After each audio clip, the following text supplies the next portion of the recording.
മലയാളി പൊളിയല്ലേ.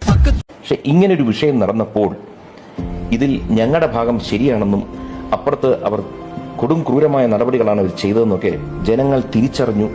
അവിടെ ജാതിമത വ്യത്യാസമോ അല്ലെങ്കിൽ രാഷ്ട്രീയപരമായ ഒരു ചിന്തയോ ഒന്നുമില്ലാതെ അതിന്റെയൊക്കെ അപ്പുറം അതിന്റെ മുകളിൽ നിന്ന് കേരള സമൂഹത്തിന്റെ പക്വത കാണിച്ചുകൊണ്ട് ഏറ്റവും നല്ല രീതിയിൽ ഞങ്ങളെ കുടുംബത്തെ എല്ലാ രീതിയിലും ഞങ്ങൾക്ക് എല്ലാ പിന്തുണയും തന്ന് ഞങ്ങൾക്ക് വേണ്ടി ധാരാളം പേര് പ്രാർത്ഥിച്ചതായിട്ടും വളരെ നല്ല ആശംസാ വാക്കുകളിലൂടെയൊക്കെ ഇതൊക്കെ ഞങ്ങളിങ്ങനെ വായിക്കുകയായിരുന്നു.